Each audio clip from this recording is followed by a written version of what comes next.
All right, welcome to Equal Time Soccer. We are here for the very first pregame show of the 2020 Gopher soccer season.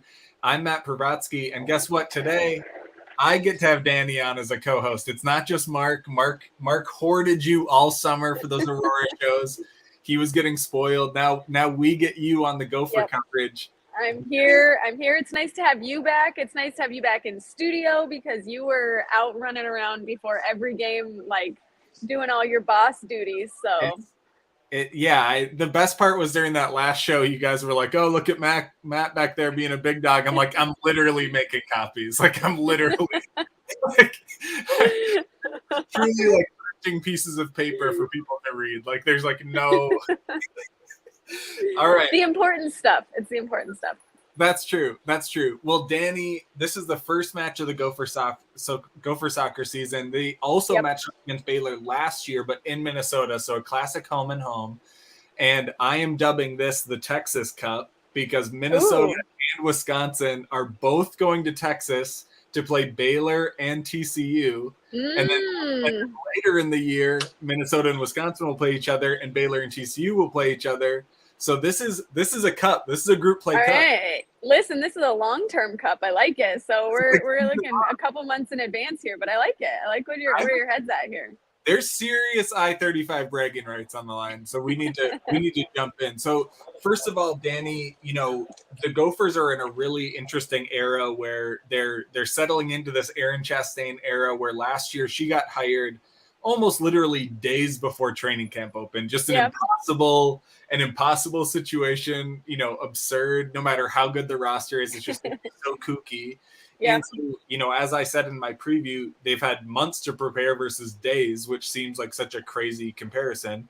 But I think one big thing, and I want to throw to you, one thing they dealt with is they played for years this sort of 4-3-3 system with this three front and these three midfielders. And so these players got into these roles of like, I'm a wide winger, I'm a wide winger, I'm a wide winger. And then last year, for simplicity, Erin put them in a 4-4-2 diamond, and she's going to use that system again this year. And so the players in particular who I think were most like, where do I go? Is like, am I now a forward instead of a winger, or am I outside mid? And those roles can be so different. And so we saw players into that, last year, but now they've had this whole season. Talk about sort of that weird positional difference of, I know what I can do on the field, but I don't feel like I'm in the right spot. Talk about sort of what it's like for players to adjust to that. Well, I think that there's a couple different things here. So every coach has their own specific style, right? So like when Erin came in last year and all of the players are really trying to adjust to her coaching style as well. Coaches come in and they have different expectations for different positions. They want players to play a certain style, whether that be, we're getting more forward. We like to keep possession. We like to counterattack. We like to play around the outsides, whatever that is. Or even defensively, right? Like we like to high press, or we like to sit back a little bit, or whatever that looks like. So, now the players, I think, are able to understand a little bit more what Erin is expecting of them. And hopefully they've been able to figure out a little bit more of like their own sort of self-awareness in that style of game, if that makes sense. Now, when you talk about the positions themselves, so the actual tactics within that, there's so many levels that come with that. So not only like a 4-3-3 is going to be your most common played here in the US for sure. Like almost, I would say, at this point, 80% probably are playing, maybe even more, are playing a 4-3-3. So adjusting to a 4-4-2 leaves pockets where you really have to be able to cover. You have to have your players know, I'm going to be covering in. So you mentioned a diamond, they're playing a diamond. That still is either leaving the outsides, really with gaps in between where they're going to be exposed, or, if they play a little bit more flat, because you can get pulled out that way, very easily. Really, formation is just starting positions. The game is going to put you in all sorts of different places. So even if that diamond gets pulled into some sort of a flatter midfield, you'll start to see, even somebody a team that just inherently has a triangle 3 in the middle is going to very easily get, have a man up there. So So I think that kind of formational change comes with a lot of responsibility of players to adjust to what the other team is coming at. It's not an inherent, like, this is what we're bringing to the table. It's a lot of this is what we have to adjust to depending on what the other team is bringing. So yeah, that's a definite shift in mentality, but that's not to say that it's not a very successful thing. It's Right. a little bit unusual, I would say. Right. And I think, the way you describe it, of sort of positions are a starting point and then tactics come into play and strategy and how are you reacting to the other team. And then, are you given more freedom on offense to do a certain kind of thing versus defense? You need to stay home, whatever. And one player in particular that Gopher fans are, well, maybe I'm more obsessed with it than the run of the mill Gopher fan, but that, maybe the most, I think probably pretty cleanly the most raw talented Gopher on the team is Sophia Bowman, a second team all Big Ten, all region, just athletically, she is just a Terminator. Like she just has no slowdown, can go full speed 90 minutes. Like I don't even refer to her as a box to box player. She's an end line to end line player. She is just nuts athletically. But it's so hard to figure out, especially when you're tinkering with systems and tactics. It's like, where's the exact best way to unlock this player? It's like I think she's played a little bit of the 10 before. She's played a little bit outside before. I think maybe at first you might think she's more of an 8, like a box to box midfielder. I think this year we may see her out wide, which I sort of like the idea of, like, imagine someone where her back is to the sideline and the whole game is in front of her. She can see the whole run of play. Yeah. But she's one of those players, and I know you've played with so many talented players where it's like they maybe look a certain way until you click them into the right spot, and then holy shit, they unleash this level. Talk about sort of when you're a high-level talented player, sort of dealing with that internal mentality of sort of, I don't have to be this exact role, I could be that role, but also sort of searching for and finding where is that place where I settle in and it just feels right. Yeah. Well, it's a really good question. And I think, again, there's so many layers to this. So, even myself, like I was a player that could be kind of your forward, your outside player, midfielder, depending on sort of the players that were around me. I might fit in differently into any one of those roles. That speaks to a really talented, not only physically talented player, but also like a mentally talented player who can think through different positions, understands what the roles of each of those positions are. And so, she definitely has that going for her. I think the thing that's going to be really interesting to see is that, inherently at a 4-4-2, there are players that you are kind of stuck in your lane. So like a 4-3-3, the mid. Oh, did we lose you? We'll see. Dani will There we go. Sorry, I'm back. I love it. Sorry. By the way, we should tell people Dani is very committed to her art and to her craft. Very regularly, she's doing these shows while also fulfilling her professional duties. Today, she just flew in, and I have to mention it, from Grand Forks. And I only mention that Mark and I, since we were like 6 years old, grew up playing soccer against Grand Forks. So any random place where you think someone's flying in and out of, Mark and I probably played soccer against low talent players. Yeah.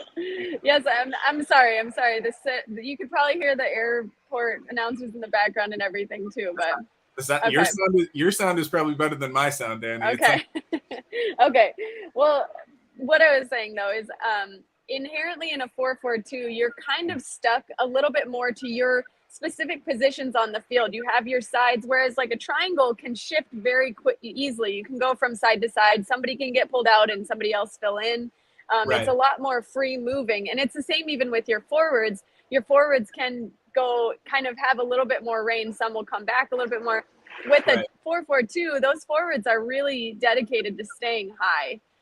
Your midfielders are really dedicated to kind of staying in their area. So I think that for her specifically as a player, I think you're saying like end line to end line, and that's great. But I think that's also going to be kind of like you got to figure out where you can fit in so that you're not overloading too much of the field, And I think for the Gophers, how that looks is they've always had these stretches where they don't have quite enough players in the final third to play in combination, or maybe there's these gaps in spacing. Like you said, it's kind of like the shape is so hard to get right. You either end up having too much space horizontally or too much space vertically.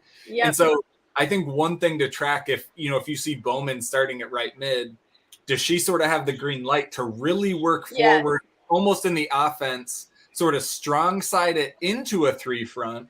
And then does like Abby Franson at right back, does the right back follow, or are they telling that right back to be like, hey, if Sophia's you got to stay? So I'm curious to see how strong they strong side it. Because those outside backs, if you need the outside mids to provide that extra person, then are you going whole hog? Are you just like throwing numbers? Or are you saying, like, if they go, you stay because we don't want to get crushed? That's exactly right. And that's what, is interesting, because if you do put her on the outside there, you can allow that to transform really quickly into a 4-3-3, right? And maybe that's what they're doing.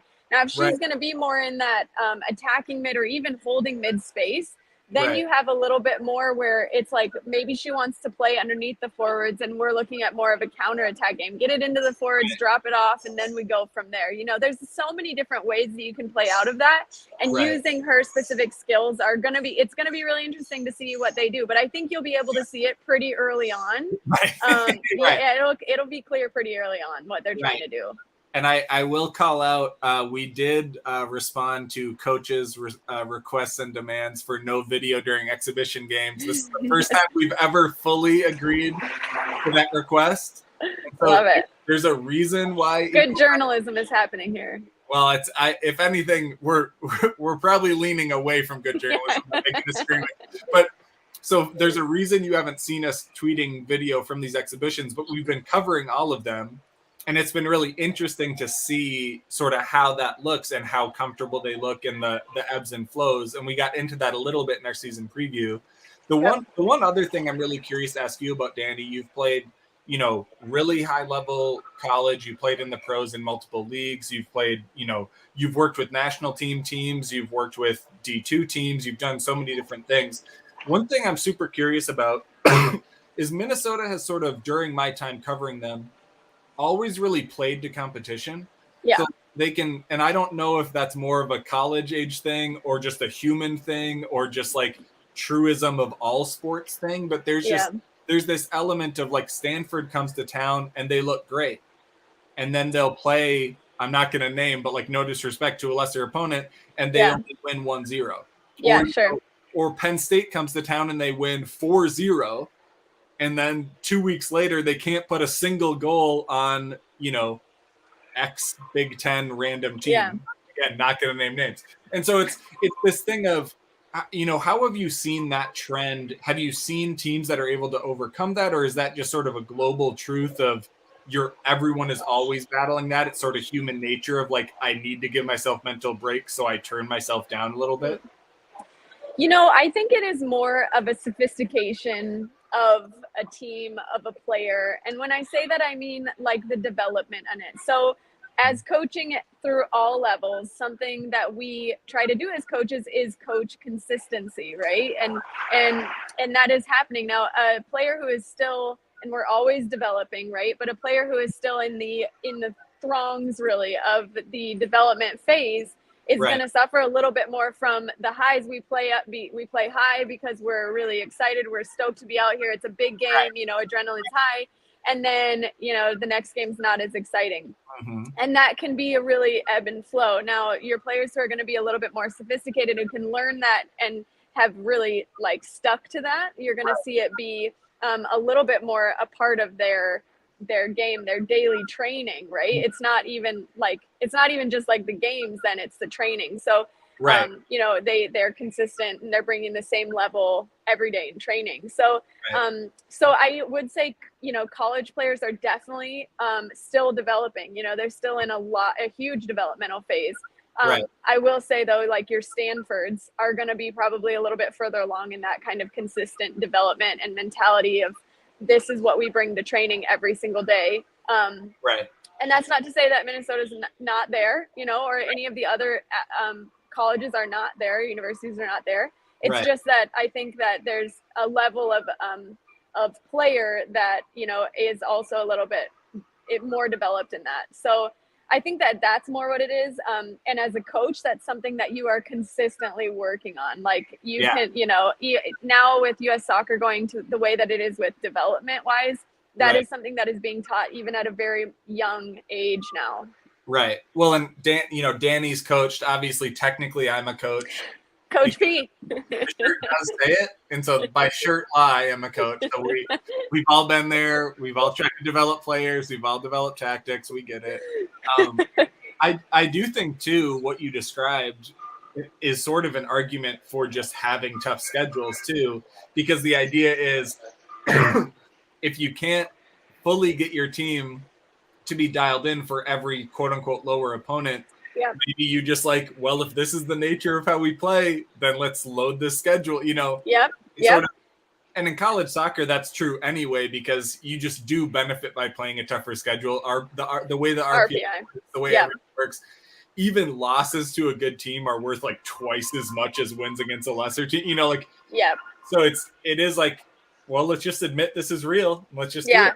I mean, I do think there is something to that. And I think the coaches that know that players that they're going to thrive in challenging games, like that is part of a coach knowing their team and their players and how much of sort of a heavy load their team can take. Because at the end of the day, the other thing is you do have to build in some rest games to get some other players some minutes. You know, you can't have your starting 11 playing all 90 all through the season.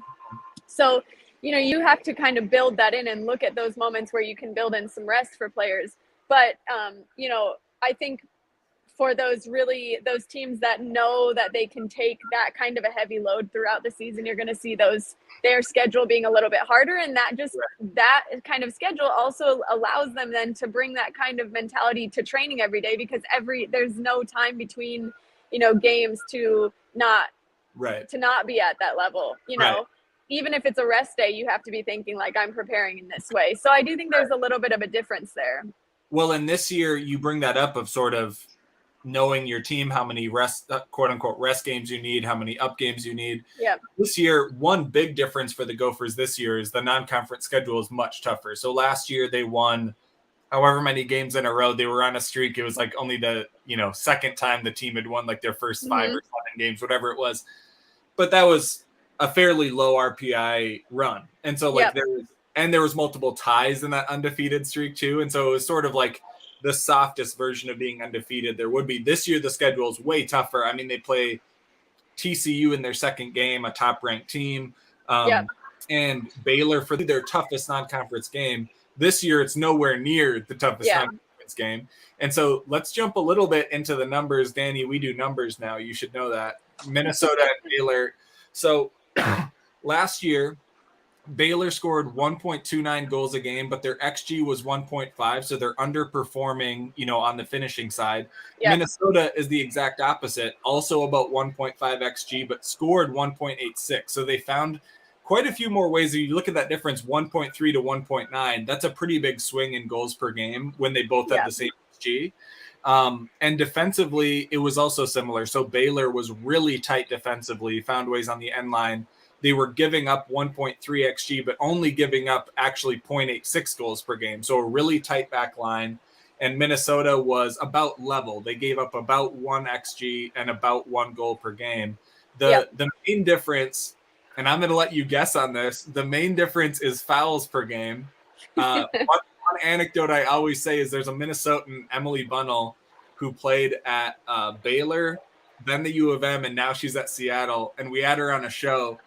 And she said that Baylor likes to brag about always having the most fouls in the country. And I just sort of like burst out laughing when she said that, because it's so hard for me to like see a coach like actually putting that on a whiteboard. And so I will tell you the Minnesota number of fouls per game, and I want you to guess the Baylor number. So Minnesota, a fairly run-of-the-mill fouling team, maybe a little low, had 8.9 fouls per game.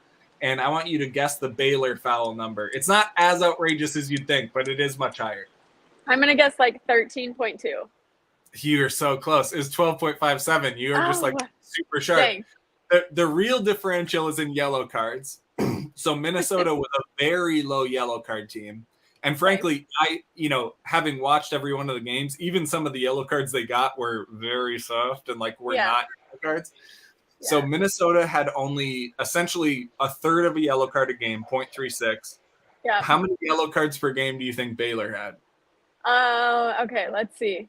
I'm going to guess 3, 4. It's not quite that much. It's not quite 10 as much as the U, but it's 1.14 yellow cards a game. So 3 times as many yellow cards as Minnesota, which is like... That is a lot. That's just a lot. That's a big difference. That is... That's just a very big difference. I don't know. So we will see. We will see how the game goes. I will just tell people, do not be surprised if they're fouling the shit out of Minnesota. Just do not be surprised.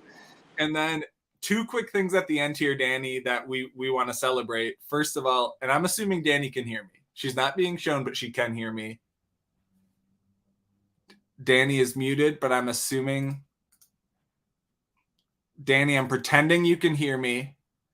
And we're going to celebrate 2 things at the end here. First of all, college soccer finally got rid of overtime, which is a huge win for athletes and also for logic. As a reminder, games used to be able to go to overtime, but they would still be able to end in a tie, which is utterly absurd because it's just extra time and wear and tear on players' legs for what can still be a tie.